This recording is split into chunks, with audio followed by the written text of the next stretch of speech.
David Webb. Truth is the authority. This is SiriusXM Patriot.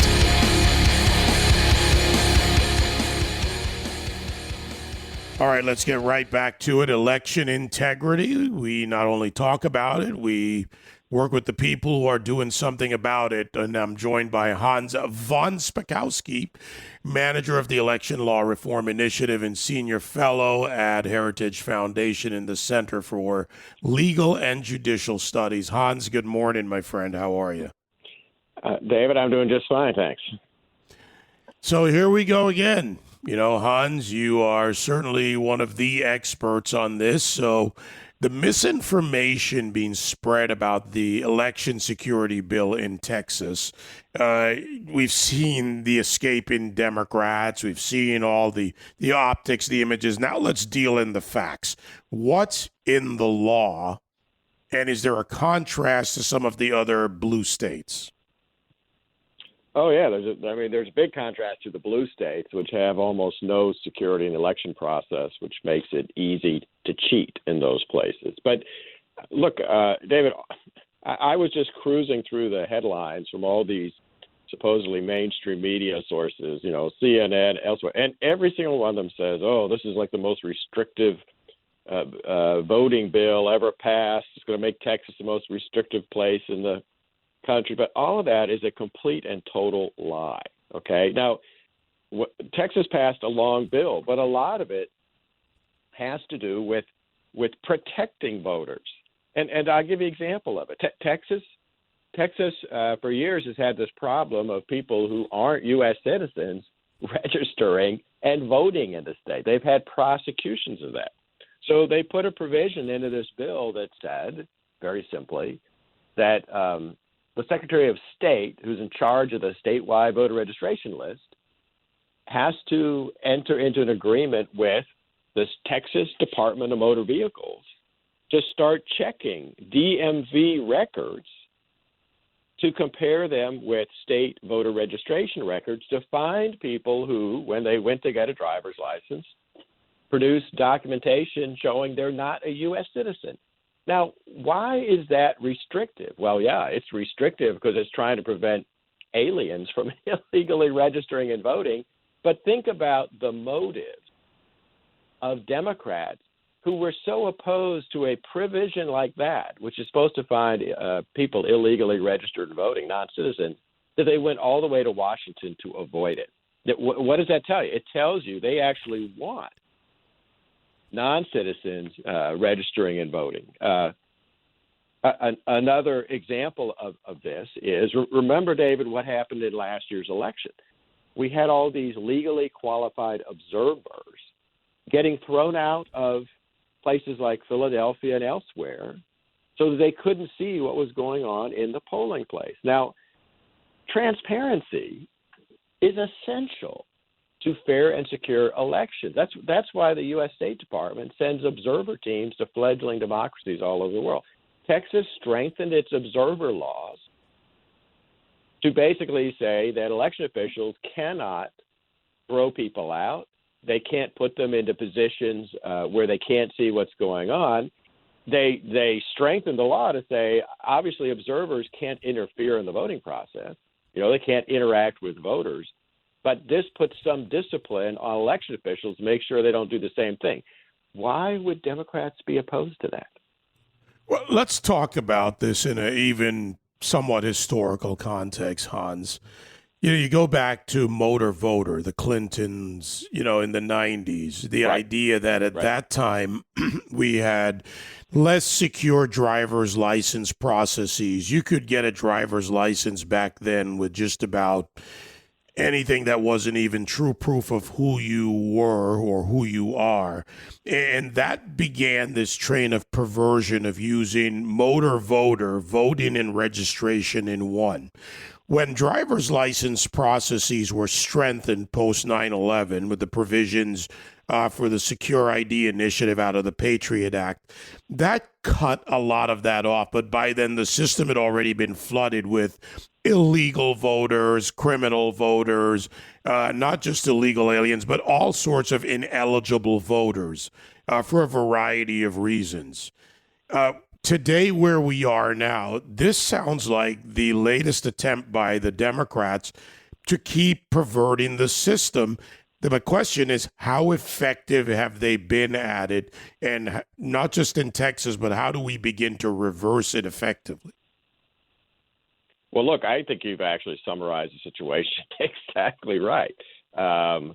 They have tried to pervert the system because everything they've done since the motor voter law was passed in the early '90s, the Clinton bill that he signed that we were just talking about, they have attacked state legislatures and state laws all over the country through litigation, other means, to get rid of every safety and security measure that states put in place to try to protect the value of people's votes. I mean, that's why anytime a state puts in a voter ID law, they sue. You know, they've recently been trying to sue to prevent states from having things like witness signature requirements on absentee ballots.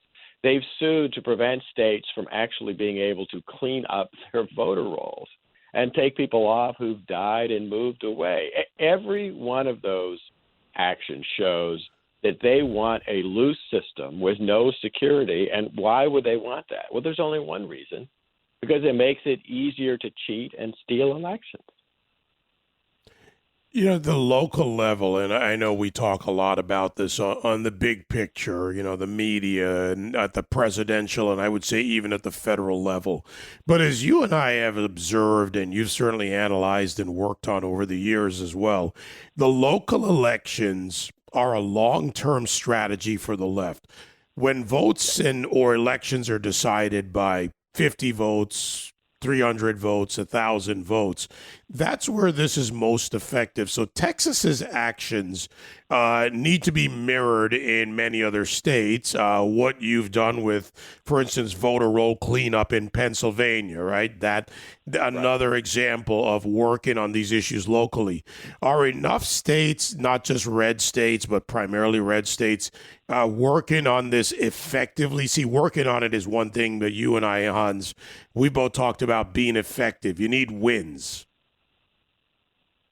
Some states are trying to do things about this, and you can see that in the legislative sessions just ended, you know, in April and May, in places like Florida, Georgia, now Texas. All of them have passed reforms intended to fix many of these problems. On the other hand, you have other states that are in terrible condition and don't want to do anything to fix this, and in fact keep making things worse. California is probably one of the best examples of that. You probably saw recently that police arrested a guy who'd fallen asleep in his car, and when they searched his car, you know, they found all kind of drugs. He's a felon, but they also found 300 uncompleted absentee mail-in ballots for the recall election going out there. We have no idea where or how he got those ballots.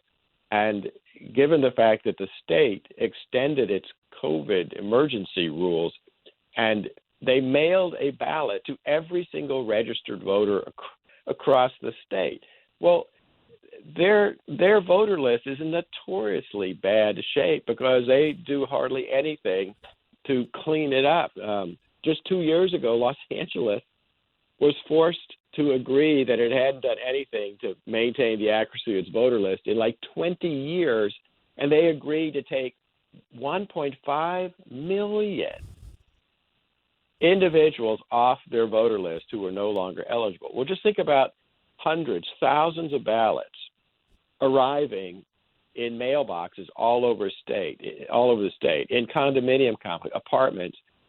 Who's going to get hold of those ballots, fill them out, send them in? Are election officials going to catch that it's not actually the voter? The chances of that are just about nil.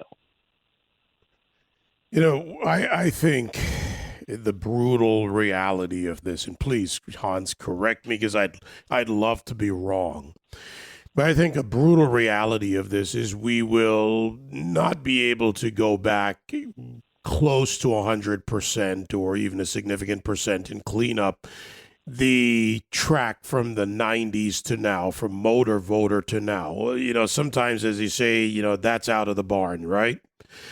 But now and going forward, and I would say even going back with the technology improvements or potential in our election system, we have a great ability to clean up. And I'm realistic about this. If someone is removed when they shouldn't be, things happen, cross records, backups are corrupted, whatever, we have a system for them to get back onto the voter roll properly. Do you think that approach, if enough Republican states and reasonable people work on it, will be effective enough, especially when it comes to state and lower elections? Yes, in the states that are willing to do something about it.